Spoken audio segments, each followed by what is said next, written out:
Hi, I'm Peter Linker. I will be your cage announcer at Brave CF90, and I'm honoured to be on board with our two brave globe-trotting commentators, Phil Campbell and Kieran Jeunesse.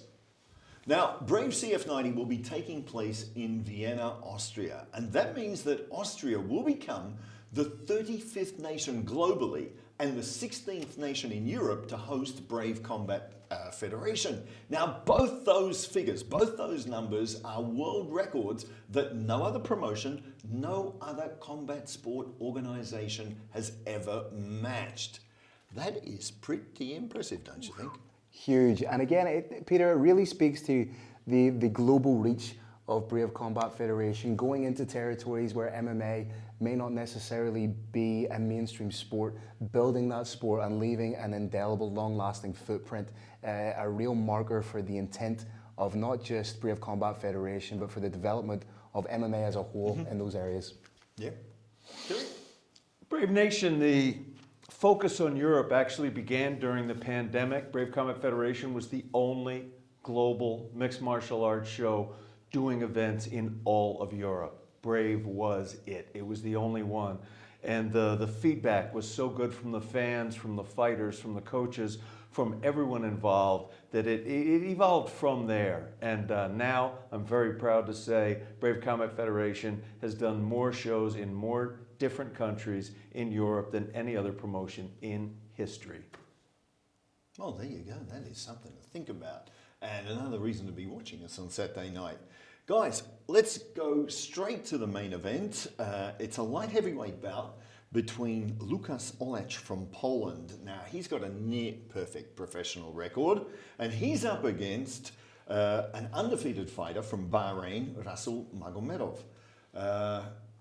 It's an interesting clash of two different styles there, I believe. Yeah, stylistically, it's such an interesting matchup. You have Magomedov proudly representing KHK Team Bahrain under the tutelage of Eldar Eldarov, under the patronage of Sheikh Khalid bin Hamad Al Khalifa, a team that is really making its claim and its stamp as one of the best in the world. But right now, we're not talking about the team, we're talking about the individual, Magomedov, undefeated as a professional at 6-0. 4 wins by way of KO or TKO, 2 wins by way of submission. 5 of those finishes happening in the very first round. He is a 2-time IMAF world champion at heavyweight. He is a former Combat Sambo world champion. He is a former Wrestling World Cup champion. He has parlayed those skills into his mixed martial arts game. And now, with the opportunity he has tonight against Olech being what I believe to be the toughest test of his young career, if he can win in devastating fashion, he can really evolve from that promising young fighter that could do something to that #1 contender who's staring down the barrel of a title shot against Irko Yun. Brave Nation, we very recently lost our main event, and we were all devastated by it, of course. But on the other hand, I was excited because this gives me a chance to talk a little bit about Magomedov. I want to repeat what Phil said with some emphasis. This fighter has what I can only describe as an embarrassment of riches. You've got Sambo. I believe Combat Sambo is the single best base for mixed martial arts because it is mixed martial arts. You can knock someone out with standing. You can even do it with a headbutt in Combat Sambo. You can tap people out on the ground. It is mixed martial art. It is. It's MMA. Combat Sambo is MMA. It's just a different form. He's a world champion in that. And he has never entered an IMAF tournament that he didn't win. He is a 2-time world champion in amateur mixed martial arts. And on top of that, as Phil said, he is a World Cup winner in wrestling. He beat arguably the greatest American wrestler of all time, absolutely the greatest American wrestler right now, Kyle Snyder. Kyle Snyder is the only person ever to win the World Championship in wrestling, the Olympic gold medal in wrestling, and the NCAAs all in 1 year. Nobody's ever done it, and Rasul beat him. This man is an extraordinary talent. Now, you might think he's unbeatable, but that's not reality. Whoever he fights has to understand, and does in this case, that we are not talking about a saber-toothed tiger. He is not a gorilla. He is a human being, and all human beings can be beaten. No human being is punch-proof. No human being is choke-proof. And in his opponent, we've got somebody who is a master at choking. I can't give you a prediction for this. I think I know who's going to win, but I can tell you, whoever wins this possesses true greatness. Yusuf Buchanan is making a return. He says that he's taking a break from kickboxing to focus on MMA. This is another huge matchup because it's going to be a huge marker for where Yusuf is in his MMA career. 2-0 as a professional. On the cold face of it, you may think that's not a hell of a lot of experience. However, if we dig a little bit deeper, you're talking about a man who has a combined kickboxing and Muay Thai record of 168 wins, 120 of those wins coming by way of KO or TKO. This is, for my money, the most decorated striker to make the crossover into mixed martial arts, a multiple-time stadium champion in Thailand, Lumpini stadium champion, a WBC Muay Thai world champion. For me, the WBC belt is the most prestigious belt, not just in boxing, but in Muay Thai. If he chooses to fully dedicate himself to MMA, if he can work on his sprawl, if he can work on his takedown defense, because I don't think where he is in his career, he's going to develop a wrestling game. But what he can develop is that Chuck Liddell style of sprawl and brawl. But in Johan van die Hel, he is taking on a dog, absolute dog of a fighter. He has the exact kind of style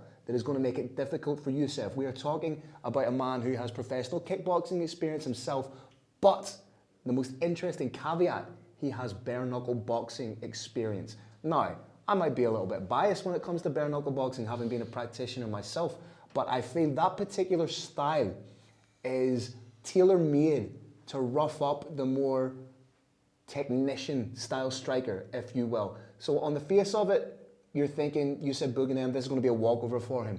But Van die Hel will bring the fight to him. He will stand in the pocket, he will throw hands, he will make it a dirty fight, and in doing so, will make it a wildly entertaining fight. Brave Nation, when you look at Buchanan's record, it's really unparalleled for a Farang, for a foreigner, for a non-Thai. And you might think no one at this level of fighting can beat this guy. But it's not true. When somebody comes into my gym, I always ask their sports background. If they've got a competitive collegiate background in, for example, ice hockey, I'm like, great, this guy's tough, he's conditioned, he's coachable. When somebody comes in and they've got a boxing background, it's a little bit harder. They've got a whole lot of great habits for boxing that are bad habits for mixed martial arts, and they have to unlearn those.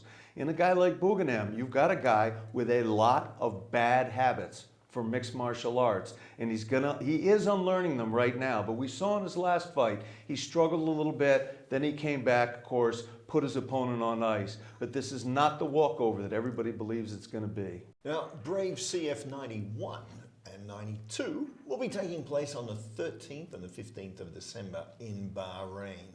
Two mega events, virtually back to back. Yeah, once again, we culminate our year going back home, going back to the kingdom of Bahrain, going back to where it all started, where it all continues, and where we bring that end of year celebration. One of our cards is, of course, headlined by the re-debut, the prodigal son returning to Brave Combat Federation. Mohamed Mokaev makes his much anticipated return, but he will not have it all his own way. He is facing a very, very special young African fighter. And Kerry, given the love, enthusiasm and knowledge you have for African MMA, tell us a little bit more about his opponent, Biko.